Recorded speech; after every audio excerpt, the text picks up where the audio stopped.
Bon matin à tout le monde. J'espère que vous allez bien.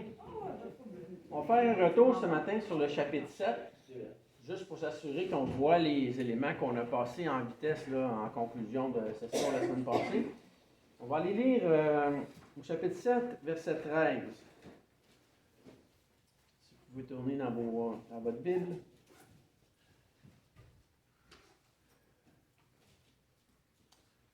Donc, Apocalypse, chapitre 7, verset 13. C'est Karine qui m'a fait remarquer la semaine passée qu'on avait passé rapidement sur ce passage-là. C'est un beau passage et il est important aussi dans le livre.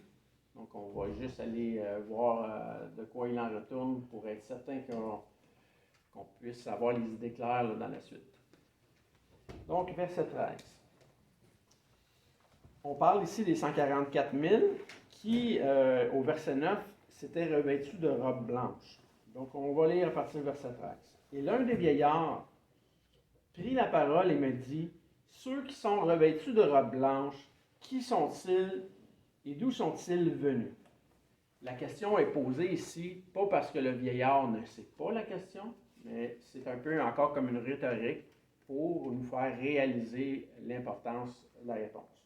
Il continue au verset 14 en disant, en fait c'est Jean là, qui répond, il dit, je lui dis, mon Seigneur, tu le sais.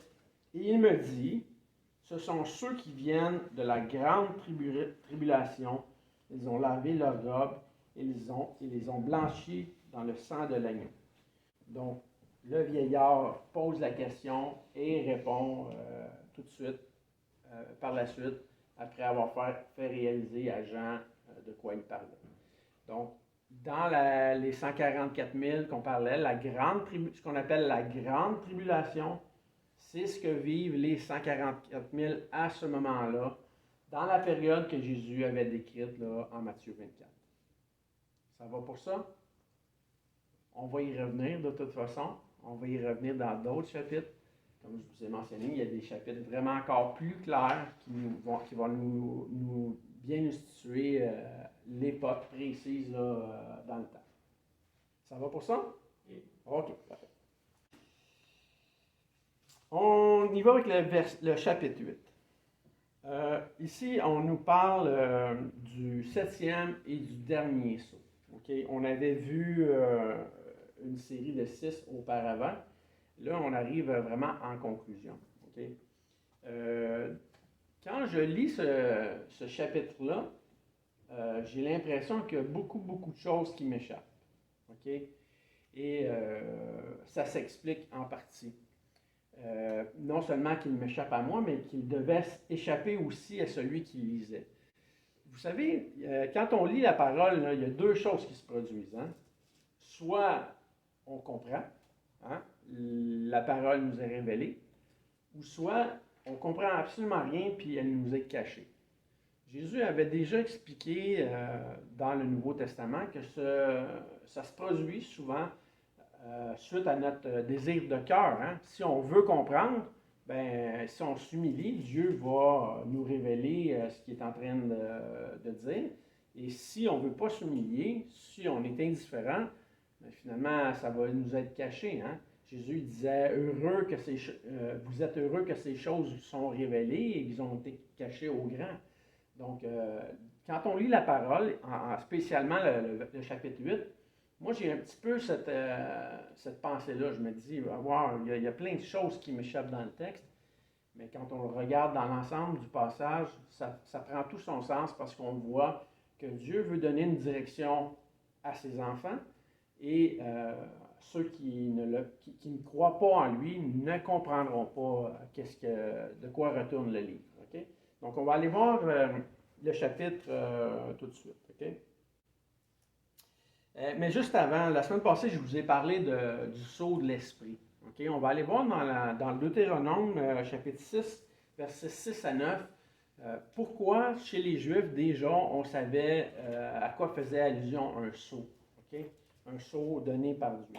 Donc, on va aller voir Deutéronome 6, versets 6 à 9. Je vais vous lire, puis par la suite, je vais vous amener quelques pages plus loin. Ça fait ça fait le passage parle de commandements que Dieu a donnés. Okay? Donc, au verset 6. Et ces commandements que je te donne aujourd'hui seront dans ton cœur. Tu les inculqueras à tes enfants et tu en parleras quand tu seras dans ta maison, quand tu iras en voyage, quand tu te coucheras et quand tu te lèveras. Tu le liras comme un signe sur tes mains et ils seront comme des frontaux entre tes yeux. Donc ici, il y a deux choses qu'on voit. On voit le cœur, premièrement. Les commandements doivent marquer le cœur. Les commandements, quand on les garde, ils seront comme un signe sur notre main, comme un fronton entre nos yeux, dans notre tête. Ça sonne peut-être une petite cloche dans votre tête, ça vous fait peut-être penser à autre chose que vous avez lu dans l'Apocalypse déjà? Quand on parle, disons, du sceau de l'esprit, ou quand on parle de la marque de la bête, peut-être que déjà ça titille vos oreilles. Pas tout à fait encore. Comment on pouvait honorer Dieu si ce n'était pas en gardant les commandements dans notre cœur? C'est impossible, hein? Dieu nous dit que c'était une marque spécifique pour celui qui croit. OK? Pardon? Entre le front et le... Oui, exactement.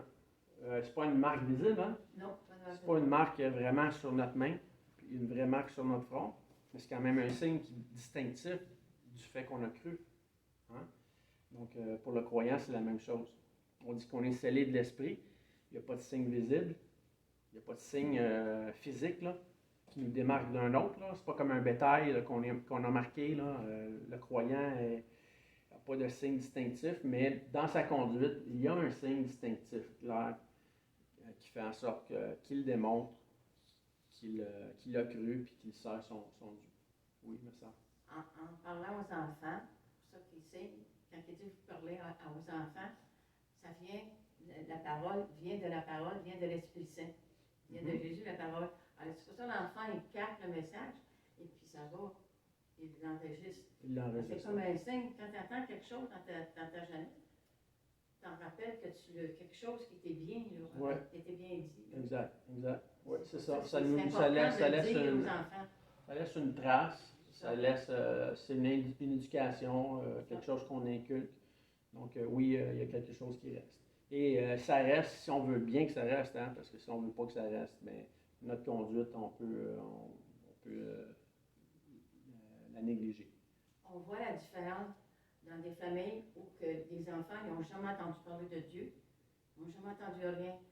C'est pas pareil. Ouais. Quand un enfant a entendu, des fois, le peu qu'ils ont entendu, c'est différent. Oui, exactement. Donc, ça reste. Exactement. Bon point. Si vous voulez aller voir d'autres passages similaires, on va passer rapidement ce matin. Dans Deutéronome, dans le même livre, chapitre 11 à 20, et dans Exode 13, 8 à 9, vous avez aussi le même type d'exemple qui revient en démontrant que garder la loi de Dieu est un signe pour le croyant. Donc, ce matin, on va voir la continuité des 7 sceaux, les 7 trompettes. Il va y avoir bientôt au chapitre 10 les 7 tonnerres, les 7 coupes de la colère de Dieu, les 7 fléaux. Donc, ça fait beaucoup de choses à voir. Donc, ce matin, là, avec le verset 8, je vais juste mettre l'emphase sur les points majeurs du passage pour y aller rapidement. Puis, vous allez voir que on va se poser des questions. OK? C'est normal. Donc, on va juste lire à partir du verset 3. Chapitre 8, verset 3. Et un autre ange vint, et il se tint sur l'autel, ayant un encensoir d'or. On lui donna beaucoup de parfums, afin qu'il les offrit avec les prières de tous les saints. Selon vous, là, je sais que je vous prends un petit peu dépourvu, c'est un autre ange ici, c'est un ange différent. Selon vous, de quel ange on nous parle ici au verset 3? Je vais juste essayer de vous le situer. Là. Je ne fais pas un enseignement du passage en tant que tel, je fais juste un récapitulatif, là. Quelque chose qu'on va pouvoir regarder rapidement. Mais selon vous, l'ange qui est mentionné ici, qui serait-il? On ne donne pas son nom, on peut juste déduire qui il est. Ange veut dire messager, hein, en premier. OK. Donc, ça ne veut pas dire que c'est un ange céleste. Ça pourrait dire que c'est un ange céleste, mais dans ce cas-ci, je veux juste vous apporter une mention un petit peu différente. L'ange se tient sur l'autel. Déjà, un ange qui tient sur l'autel, c'est assez unique. Il a un encensoir d'or avec lui. On lui donne à lui beaucoup de parfums afin qu'il les offrit évidemment à Dieu avec les prières de tous les saints. C'est un ange qui fait ce travail-là. Est-ce que quelqu'un pourrait peut-être risquer une réponse? De qui s'agit-il? Je pense à Satan. Satan? Ouais. Satan au ciel? OK. On va regarder l'hypothèse. Oui? Ben là, comme tu dis, tu nous as appelé au dépourvu. Oui, absolument. Mais si je suis la référence qui est référée dans l'hébreu, ça parle de Jésus. Ça parle de Jésus, oui, exactement. Quelqu'un d'autre aurait une autre réponse? C'est vraiment le texte nous pointe vraiment à Jésus ici. On va le voir dans d'autres chapitres. On va le voir plus tard, là, que Jésus se distingue parmi tous les messagers du ciel. Okay? Même, si je ne me trompe pas, je pense au chapitre 20, quelqu'un se met devant l'ange pour l'adorer, et l'ange lui dit de se relever, qu'il est son compagnon de travail, et plutôt d'honorer Dieu. C'est encore le même ange, c'est encore Jésus ici. Okay? Donc, je passe rapidement par-dessus ce texte-là. Vous pourrez aller le relire à la maison. On va aller à partir du verset 7, parce que c'est là que démarre la première trompette. Au verset 7, on voit un ange qui sonne de la trompette, qui annonce en fait là, quelque chose qui arrive, un jugement. Il y a de la grêle, du feu mêlé de sang, ils sont jetés sur terre, le tiers de la terre est brûlé, le tiers des arbres est brûlé, et toute l'herbe verte qui est aussi brûlée. Verset 8, il y a comme une grande montagne embrasée par le feu qui est jetée dans la mer, le tiers de la mer devint du sang. Verset 9, le tiers des créatures qui étaient dans la mer mourut, le tiers des navires périt. Verset 10, il y a une grande étoile ardente comme un flambeau. Elle tombe sur le tiers des fleuves, sur les sources d'eau. Le nom de cette étoile est absinthe et le tiers des eaux fut changé en absinthe et beaucoup d'hommes moururent par les eaux. On continue, verset 12. Et le tiers du soleil fut frappé et le tiers de la lune et le tiers des étoiles, afin que le tiers en fût obscurci. Le jour perdit un tiers de sa clarté et la nuit de même. Ça fait beaucoup de tiers, hein? Je ne sais pas si vous remarquez. Est-ce que, selon vous, quand ça nous dit que ça tombe sur toute la terre, est-ce que c'est vraiment littéralement sur toute la terre, sur un tiers exactement, précisément de toute la terre? Je vous fais réfléchir, là. C'est assez précis si c'est un tiers. Oui? Moi, honnêtement, avant de faire cette étude-là avec vous, je pourrais croire comme dans le livre, la façon qu'ils l'ont expliqué. Oui. Mais avec les explications que vous nous donnez depuis qu'on fait des études, je le vois d'une autre manière. Parfait. Donc ça ne pourrait pas être un tiers de la terre, donc ça pourrait être, comme vous dites, une figure de style. Exact. Je pense que c'est littéral dans le sens que le passage nous annonce qu'il y a quelque chose qui va se passer, mais ça ne sera pas nécessairement littéral comme étant un tiers. Et quand on parle de la terre ici, que ça frappe la terre, c'est pas la terre en entière, c'est la terre qui est annoncée dans le texte. C'est vraiment la portion où se trouve Jérusalem. C'est vraiment la portion qui va être frappée là, par l'idolâtre, par la conséquence d'avoir été idolâtre. Donc, c'est pas le même effet que quand on parlait du déluge. Le déluge a réellement frappé toute la terre.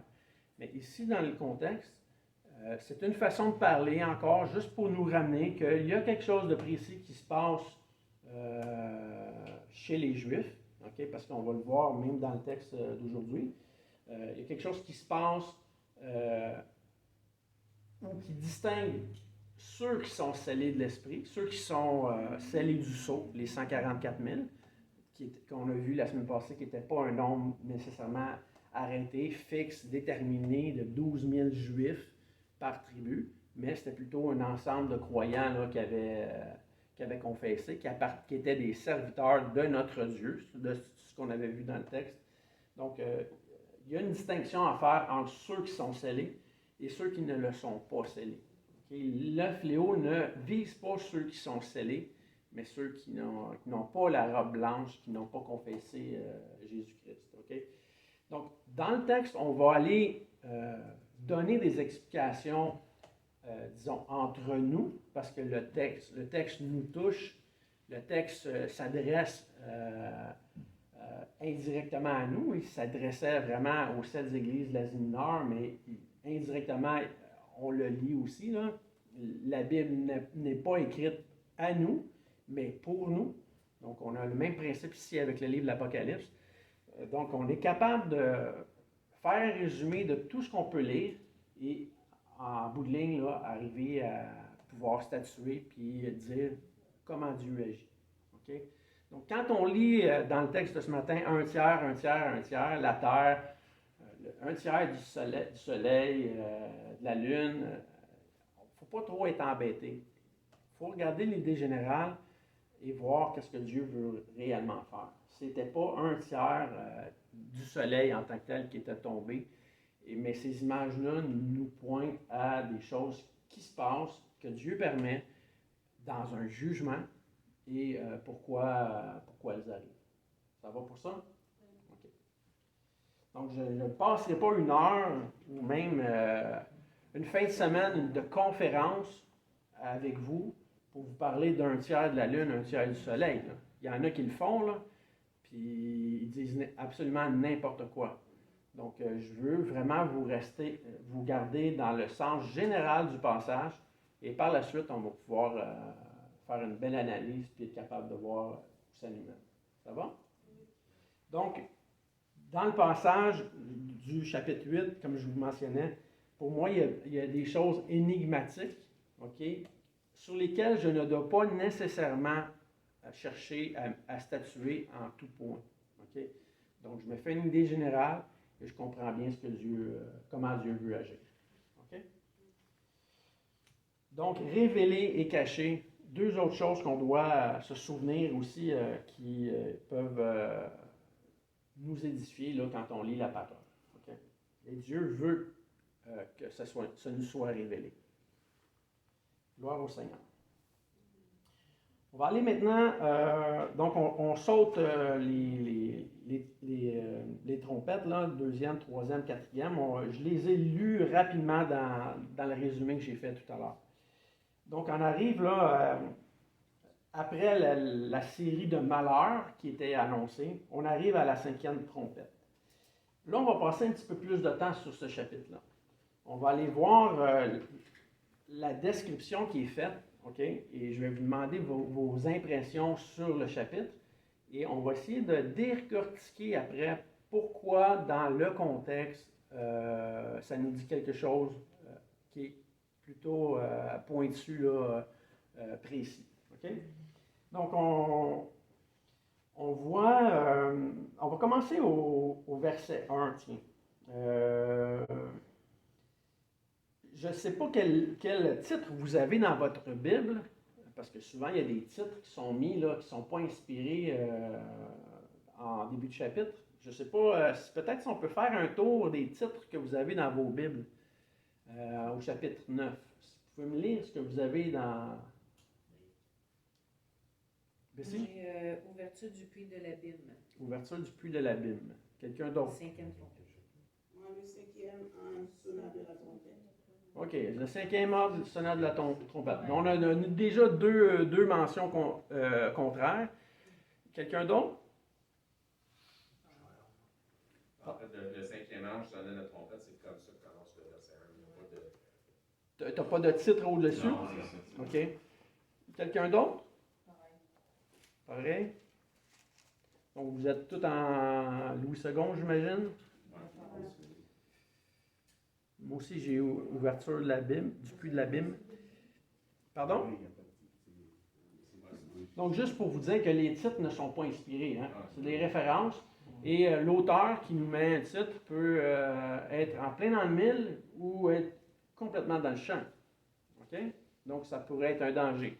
C'est le texte en tant que tel qui nous apprend quelque chose sur ce que Dieu dit. Donc, on va aller lire à partir du... on va aller lire le chapitre. Verset 1. Le cinquième ange sonna de la trompette, et je vis une étoile qui était tombée du ciel sur la terre. La clé du puits de l'abîme lui fut donnée. Donc, si la clé du puits de l'abîme lui est donnée à cette étoile, on ne parle pas d'une vraie étoile, on parle de symbolique. L'étoile ici symbolise une personne ou un individu. Vous êtes d'accord? Oui. On va aller suivre le reste du passage. Verset 2. Donc la clé lui fut donnée, et elle ouvrit le puits de l'abîme. Et il monta du puits une fumée comme la fumée d'une grande fournaise, et le soleil et l'air furent obscurcis. Excusez-moi. Le soleil et l'air furent obscurcis par la fumée du puits. Des sauterelles sortirent de la fumée et se répandirent sur la terre. Il leur fut donné un pouvoir comme le pouvoir qu'ont les scorpions sur la terre. Donc, on apprend quelque chose de nouveau qu'on n'a jamais vu dans notre Bible. Donc, du puits de l'abîme, tout à coup, sort des sauterelles. C'est merveilleux, c'est jamais arrivé dans l'histoire de l'homme, c'est la première fois, et tout d'un coup, il y a des sauterelles. On continue. Verset 4. Il leur fut dit de ne point faire de mal à l'herbe de la terre, ni à aucune verdure, ni à aucun arbre. C'est merveilleux, des sauterelles qui ne peuvent pas faire mal à la verdure. Mais de faire mal seulement aux hommes qui n'avaient pas le sceau de Dieu sur leur front. Le sceau de Dieu sur leur front, on avait vu déjà dans le passage précédent, on l'a vu ce matin rapidement, qu'il y avait les 144 000 qui étaient scellés. Ça va pour ça? OK, on continue. Verset 5. Il leur fut donné, toujours aux sauterelles, non de tuer les hommes, mais de les tourmenter pendant 5 mois. Et le tourment qu'elle causait était comme le tourment que cause le scorpion quand il pique un homme. En ce jour-là, les hommes chercheront la mort, et ils ne le trouveront pas. Ils désireront mourir, et la mort fuira loin d'eux. Ces sauterelles ressemblaient à des chevaux préparés pour le combat. Wow! Des belles sauterelles qui ressemblent à des chevaux. Il y avait sur leur tête comme une couronne semblable à de l'or, et leur visage était comme un visage d'homme. Wow, c'est incroyable! Quelle belle sauterelle! Verset 8. Elles avaient des cheveux comme des cheveux de femmes. Wow! Je suis ébloui. Et leurs dents étaient comme des dents de lion. Elles avaient des cuirasses comme des cuirasses de fer, et le bruit de leurs ailes était comme un bruit de char, et plusieurs chevaux courent, comme quand plusieurs chevaux courent au combat. Elles avaient des queues armées de dards, comme les scorpions, et c'est dans leur queue qu'était le pouvoir de faire du mal aux hommes pendant 5 mois. Elles avaient sur elles comme roi l'ange de l'abîme, nommé en hébreu Abaddon, et en grec Apollyon. Le plus grand malheur est passé. Voici, il vient encore 2 malheurs après cela. Beau texte, n'est-ce pas? Très beau texte. Moi, je suis vraiment édifié. D'après moi, c'est aussi précieux que le sermon sur la montagne. C'est un texte intéressant. C'est un texte sur lequel on doit porter attention. Ce n'est pas un texte sur lequel on doit fabuler comme certaines personnes le font. C'est un grand danger de déformer le texte et d'arriver à du littéralisme et à penser qu'il y a des sauterelles inimaginables là, qu'on ne pourrait même pas demander à un enfant de dessiner sur une feuille de papier. Donc, le texte ici nous pointe à des éléments précis en lien avec ce qu'on a lu jusqu'à présent dans le texte. OK? Et il y a des éléments tellement clairs qu'on ne peut pas réfuter, qu'on ne peut pas contredire dans le texte. On nous parle de Satan, le prince des ténèbres, et de ses démons. OK? Bien sûr, le texte nous parle de sauterelles. Ce n'est pas une question de dire qu'il y a des sauterelles au service de Satan, là. C'est pas ça. C'est des images qui nous sont données justement pour qu'on puisse comprendre qu'il y a un monde spirituel qui est là pour tourmenter les hommes. OK? Et principalement ceux qui n'ont pas la marque du Seigneur, ceux qui n'appartiennent pas à Jésus. Ceux qui appartiennent à Jésus sont protégés, il n'y a pas de problème. Jésus a dit qu'il était avec nous tous les jours jusqu'à la fin du monde. En fait, il l'a dit à ses disciples et par extension, ça se poursuit là, avec le fait qu'on a le Saint-Esprit. Mais le texte n'a pas pour but qu'on s'arrête à chaque point et qu'on commence à faire un dessin ou à dire que c'est des choses qui vont arriver un jour. Le texte est déjà arrivé. Okay? Et on va le fixer dans le contexte, on va continuer de lire le livre et on va le voir. Je vous dis, à partir du du chapitre 11 et chapitre 13, on est dans une autre classe complètement à part. On est vraiment dans quelque chose de très, très, très précis. Ça va pour ça? Oui. T'sais, on parle de spéculation, pour ce texte-là des sauterelles.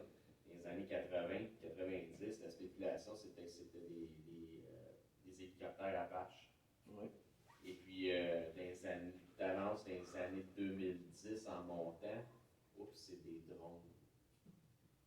Dans 20 ans, je te garantis qu'on change d'histoire. Oui, exactement. C'est un danger de vouloir toujours interpréter la Bible hors de son contexte, parce que justement, là, on peut être sujet à des changements technologiques, des changements géographiques. Donc, il faut revenir à ce que le texte nous dit. D'accord? On va voir dans la suite du texte qu'on voit ce matin, le texte va nous parler de la Syrie. La Syrie de l'époque, ce n'est pas la Syrie d'aujourd'hui. Hein? La Syrie aujourd'hui est quand même assez petite, alors qu'à l'époque, ça incluait notre territoire, disons l'Irak aussi, et même au-delà. Donc, il faut garder le passage dans son contexte et à partir de là, voir qu'est-ce que le Seigneur nous dit. On va aller voir maintenant la 6e trompette. On va aller voir au verset 13. Je vais lire encore, OK? Le sixième ange sonna de la trompette, et j'entendis une voix venant des 4 cornes de l'autel d'or qui est devant Dieu, et qui disait, disant au 6e ange qui avait la trompette, « Délie les 4 anges qui sont liés dans le fleuve de l'Euphrate. » Je vais juste arrêter ici, là, juste pour que ce soit clair. L'ange dit aux 4 anges qui sont vers l'Euphrate d'être déliés. Okay? Ils étaient liés et là, tout d'un coup, il leur dit d'être déliés. Ça va pour ça, c'est clair? Donc, ils ont un pouvoir d'action qui n'était pas présent avant que l'ange mentionne qu'il pouvait agir. Okay? L'Euphrate, c'est la portion que je vous ai mentionnée tout à l'heure, là, qui est vers la Syrie. Okay? Je vais juste revoir dans mes notes parce que je sais que j'ai mentionné, j'ai mis plus en détail où se trouvait la Syrie d'aujourd'hui. Là. Oui, je sais qu'il y a l'Irak. Donc, j'étais au verset 13 en ce moment. Là. Donc, c'est vraiment dans le Moyen-Orient. Donc, Jean voit la portion là-bas là, qui est la Syrie de l'époque. Ça inclut la Turquie d'aujourd'hui et l'Irak. Donc, c'est quand même très grand. Ce n'est pas un petit territoire. Vous savez, si vous êtes capable peut-être de situer sur votre carte là, d'Israël, d'où venait Paul ou Saul de Tarse, là, Saul était dans le coin de la Syrie, un petit peu, juste en tournant le coin de la mer, là, un petit peu à gauche, c'est là qu'était Paul. Donc la Syrie vraiment englobe la portion vraiment même de l'Asie mineure dans le contexte des 16 églises de l'Asie mineure. C'est quand même un grand territoire, très très grand territoire. Donc beaucoup, beaucoup de puissance, beaucoup, beaucoup de richesse là, dans ce coin-là. On continue au verset 15. Et les 4 anges qui étaient prêts pour l'heure, le jour, le mois et l'année, donc c'est assez précis, là, c'est un moment fatidique qu'ils vont agir, ils furent déliés afin qu'ils tuent le tiers des hommes. Le tiers des hommes qui est tué ici, est-ce que ce sont les croyants ou ce sont les non-croyants? Selon vous. Les non-croyants, exactement. On l'a déjà vu, Dieu veut protéger les siens. Okay? On continue. Le nombre des cavaliers de l'armée était de 2 myriades de myriades. Et j'entendis le nombre. Donc, c'est assez bruyant. Donc, nous, on voit myriades de myriades, mais si on regarde d'autres traducteurs, si on va voir, disons, on est au verset 15, 16. Excusez, je change toujours de mes notes au texte biblique, là. Si on regarde la traduction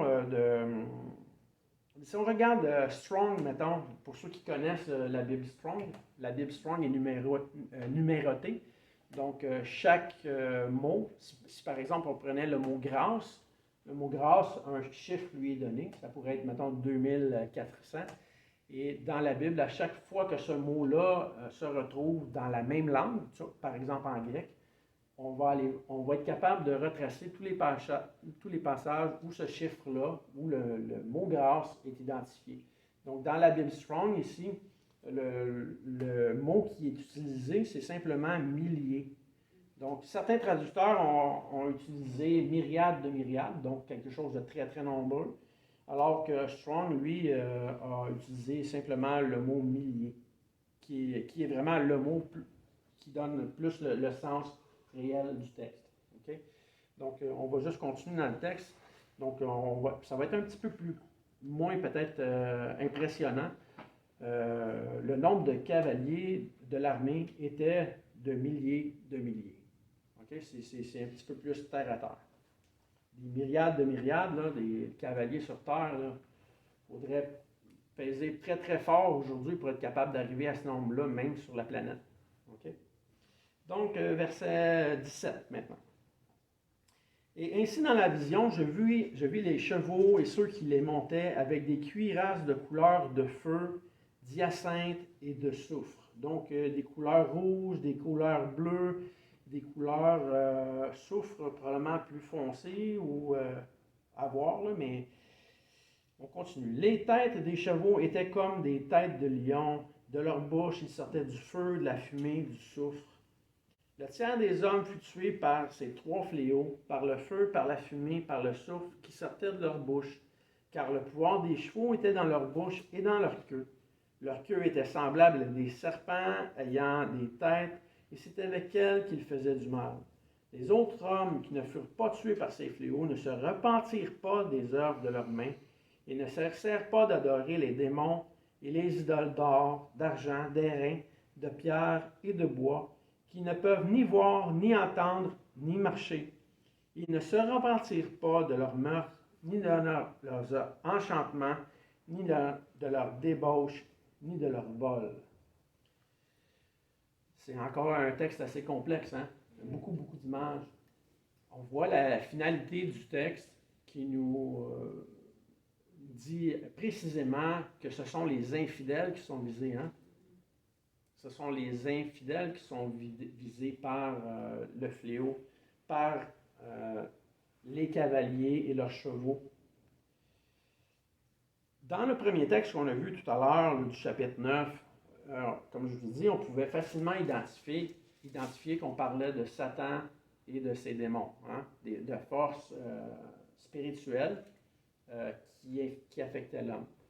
Dans la deuxième portion qu'on vient de lire ici, là, du verset 13 au verset 21. Qu'est-ce qu'on peut résumer un petit peu ici, là? Quel type d'armée vient s'opposer aux infidèles. Parce que les infidèles sont bien des hommes, hein? Quel type d'armée s'oppose aux infidèles ici? Pardon? Non, pas nécessairement des fidèles. On peut dire que c'est une armée que Dieu permet, hein? Des jours de départ. Donc, on va juste aller revoir, tiens, donc il y a des hommes qui sont tués. Hein? Ça, on peut faire ce constat-là. Il y a des cavaliers avec leur monture. Et le but de cette armée-là, avec tout le descriptif qu'on voit, là, c'est une armée puissante. Elle vient affecter les hommes. Donc, je sais que c'est embêtant comme question, hein? Mais il faut garder vraiment le passage dans le contexte. Les infidèles ici ne sont pas les 144 000.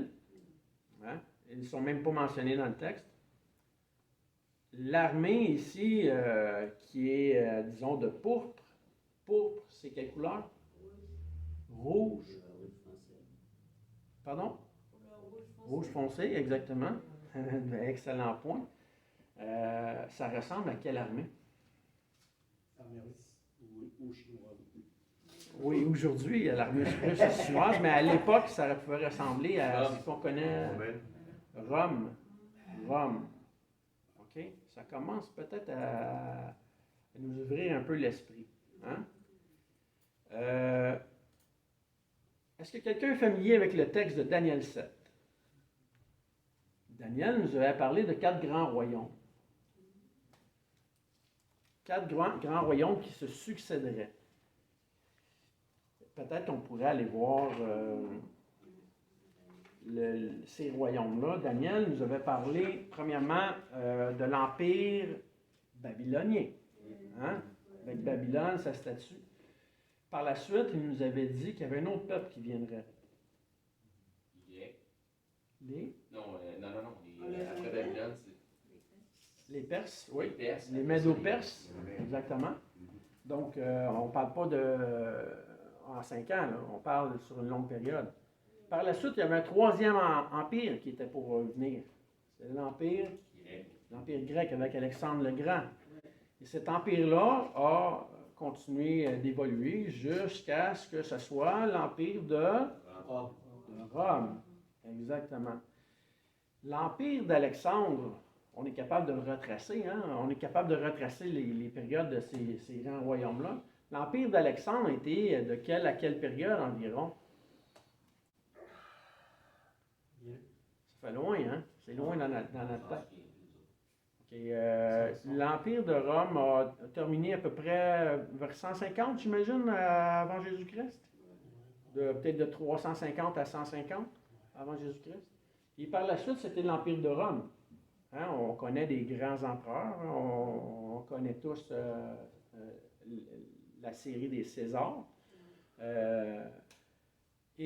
On arrive du temps de la rédaction de ce livre avec des empereurs qui n'ont pas une vue favorable sur le christianisme. Les élus, les 144 000, ni sur Jérusalem. Parce que Jérusalem fait une révolte contre Rome. Ça, c'est historique, là, ce que je suis en train de vous raconter. Donc, quand on met tout ça ensemble et qu'on voit le chapitre 9 là, qu'on a lu ce matin, on est en train de voir vraiment que le texte nous dirige précisément dans une direction.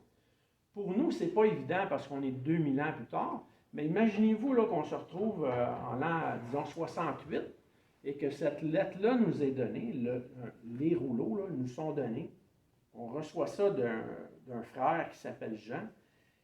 Et là, c'est le message inspiré de Dieu. Est-ce qu'il y a des chances que le texte qui nous parvient soit réellement historique?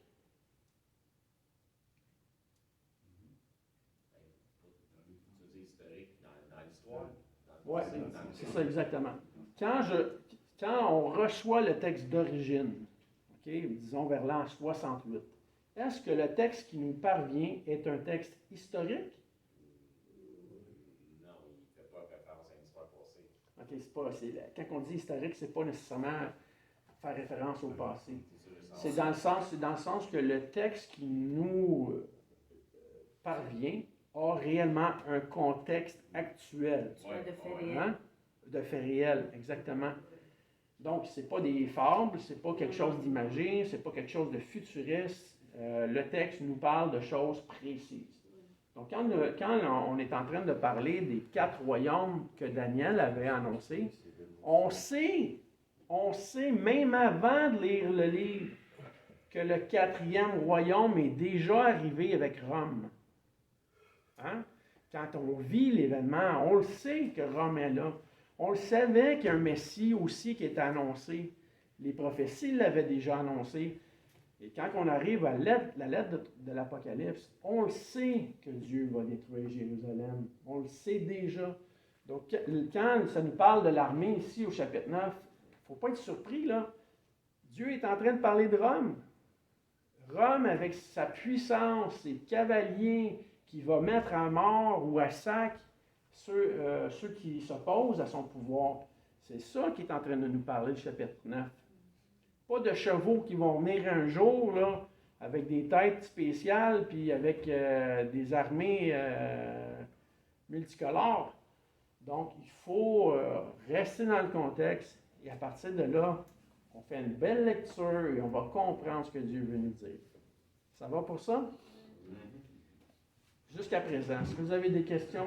Parce que je veux vraiment prendre le temps pour vos questions. J'aimerais ça, s'il y a des choses qui sont ambiguës pour vous, qu'on puisse y répondre et qu'on puisse mettre ça un petit peu plus clair. Ça va? Est-ce que ça prend son sens là, quand on regarde le livre jusqu'à présent, là, chapitre après chapitre? C'est bon, ouais.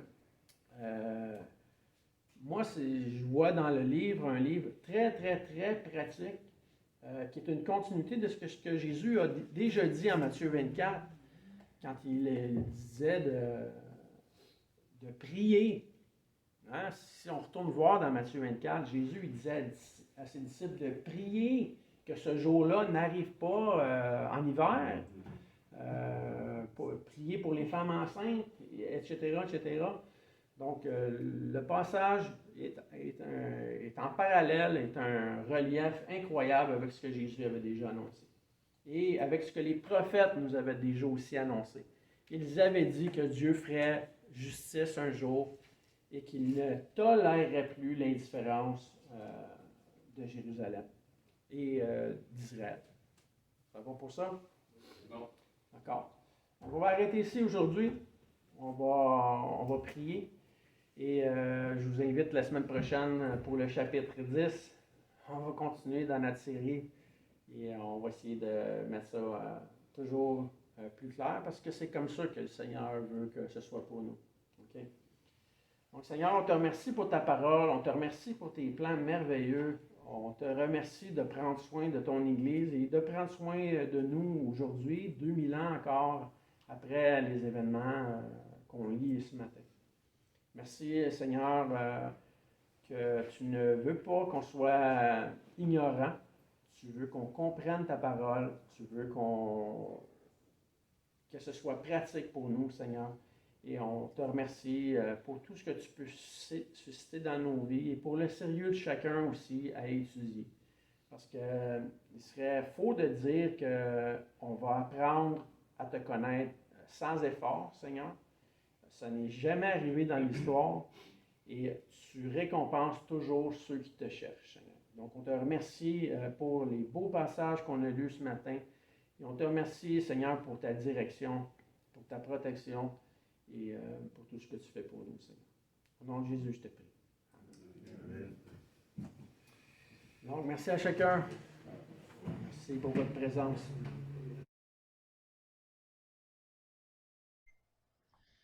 Alors bonjour l'ami, si tu as aimé la vidéo que tu viens de voir, je te demande s'il te plaît de cliquer ici en bas, m'abonner et de cliquer like. Ça va faire en sorte que d'autres personnes comme toi vont être capables de voir la vidéo. Ça va être disponible pour plus de personnes et on va être capable de partager davantage sur ce que la Bible enseigne. Donc je te remercie et je te souhaite une bonne journée.